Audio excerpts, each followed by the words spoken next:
Olá, bem-vindo ao curso de Ecologia de Populações e Comunidades.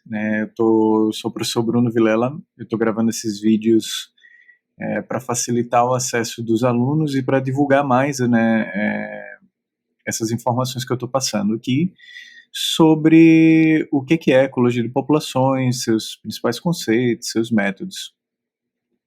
Esse curso ele é parte do curso de graduação, né, de Biologia no Instituto de Biologia da UFBA. Eu vou estar gravando, então, inicialmente, a parte de ecologia de populações para vocês. Tá? Então, de uma maneira geral, a gente pode pensar na estrutura das disciplinas no curso de biologia, voltado, né, de acordo com os níveis de organização e de agrupamento dos sistemas biológicos. Então, se a gente pensar, né, desde das disciplinas de biologia molecular, biologia celular, histologia, disciplinas como anatomia comparada, tudo isso está dentro de sistemas de organização abaixo do nível do organismo. Né? A gente começa a ter, então, a ecologia propriamente dita nessa segunda parte desses níveis de organização aqui, nessa segunda metade do que vocês estão vendo. Basicamente, para a gente dar uma lembrada que o conceito de ecologia, né, é um ramo da biologia que estuda as interações entre organismos e seu ambiente, incluindo outros organismos vivos e fatores não vivos. Isso inclui também investigações sobre a distribuição e abundância de organismos, os processos que influenciam sua sobrevivência, crescimento e reprodução, bem como as interações entre diferentes espécies e como essas interações moldam as comunidades e ecossistemas ao longo do tempo. Então, em essência, pessoal, a ecologia busca compreender a complexa teia de relações entre os seres vivos e seu ambiente físico, contribuindo para o conhecimento e gestão desses ecossistemas. Na prática, nessa primeira parte do curso, então, a gente está interessado nas populações. Então, nesse nível de organização, chamado população. O que é uma população? Então, seguindo esse conceito aqui do Larry Rockwood, uma população biológica consiste em um grupo de organismos que se reproduzem entre si e são encontrados no mesmo espaço ao mesmo tempo.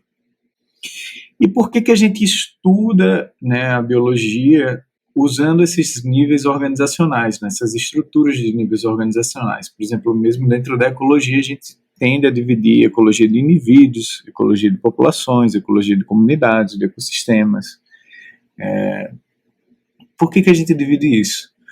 Por causa de um conceito específico que chama propriedades emergentes. Tá? O que é uma propriedade emergente? São características que surgem quando diferentes partes interagem em um sistema, mas não podem ser atribuídas às partes individuais separadamente. Ou seja, cada parte do sistema contribui para a propriedade emergente.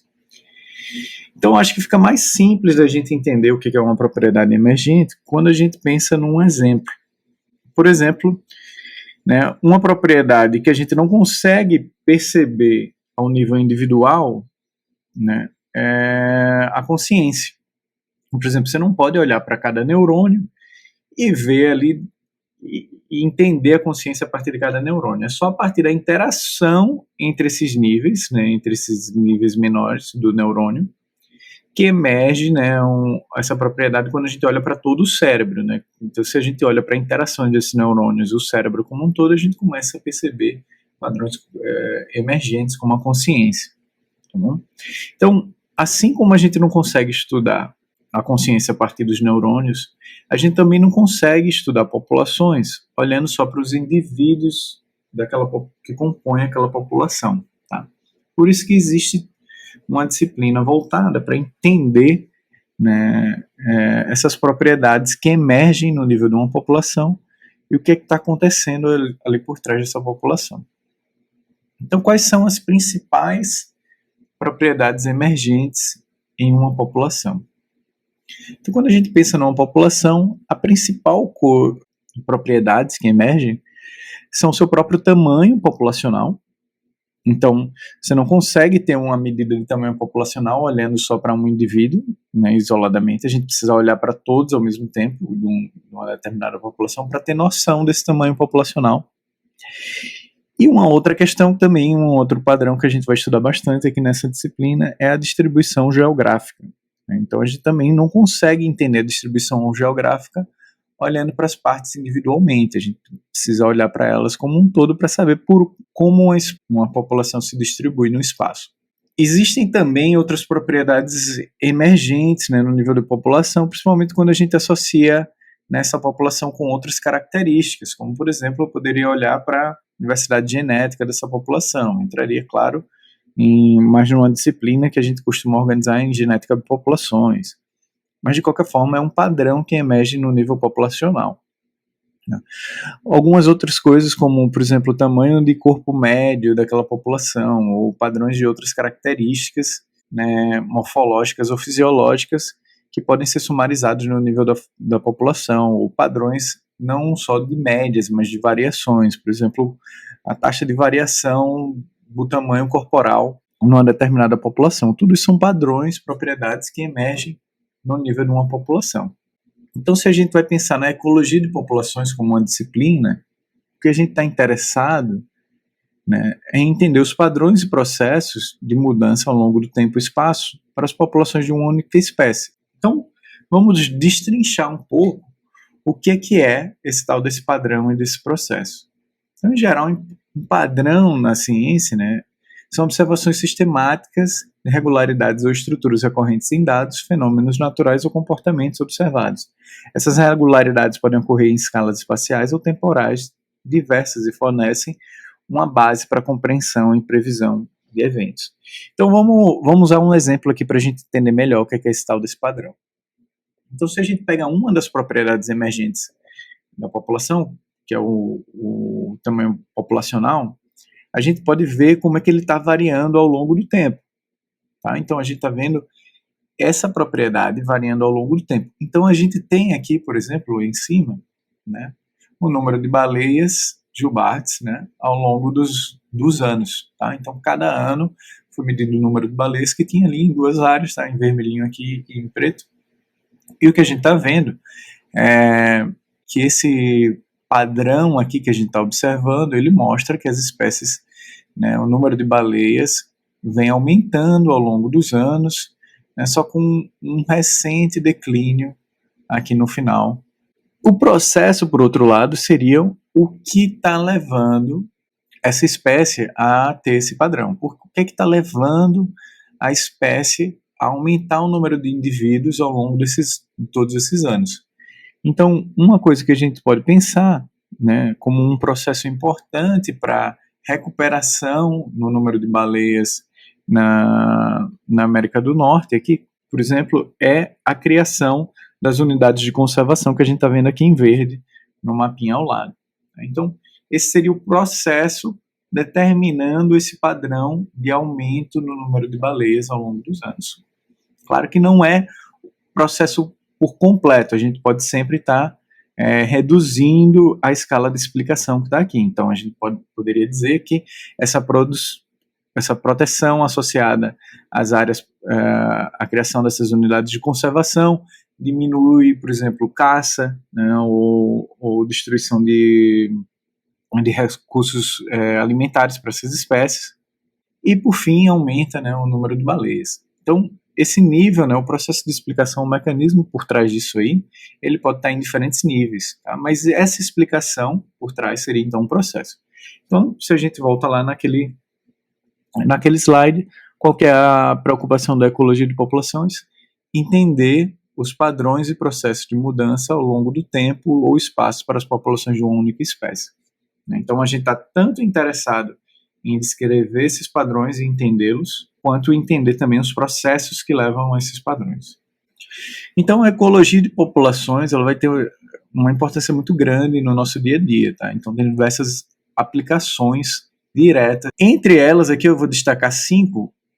A gente poderia considerar, por exemplo, a conservação da biodiversidade, né? Tanto para monitoramento de populações, como para o manejo e proteção de espécies ameaçadas. Até a própria classificação de uma espécie como ameaçada ou não, ela decorre da observação desses padrões, dessas propriedades que emergem na população, como tamanho populacional e distribuição desses organismos, tá, no espaço.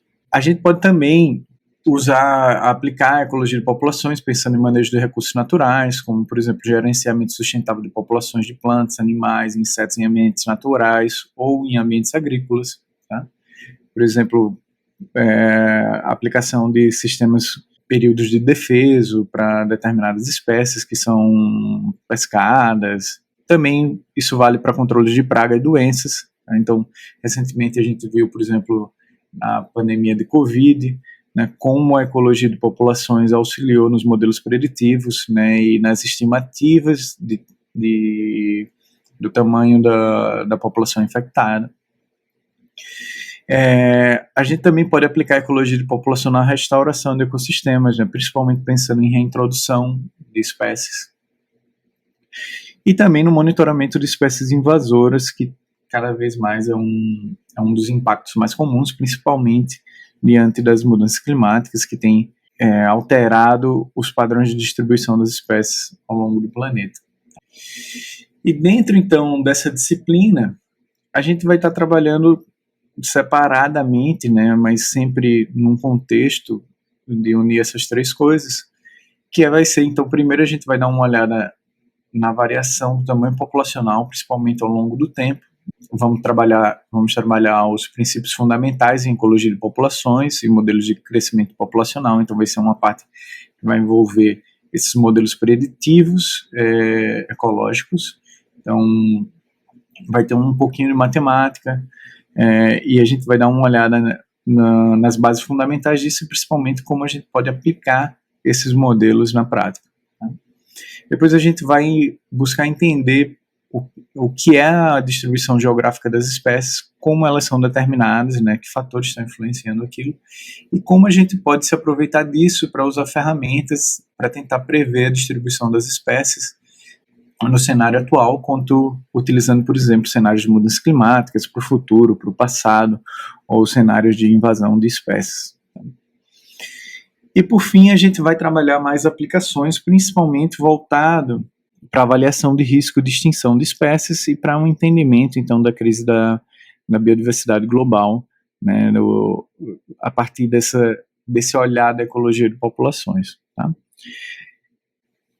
Em geral, nós vamos utilizar principalmente como base esses três livros, né? Eu sugiro fortemente o primeiro aqui, Ecologia de Indivíduos e Ecossistemas, do Michael Bagon e do Colin Townsend.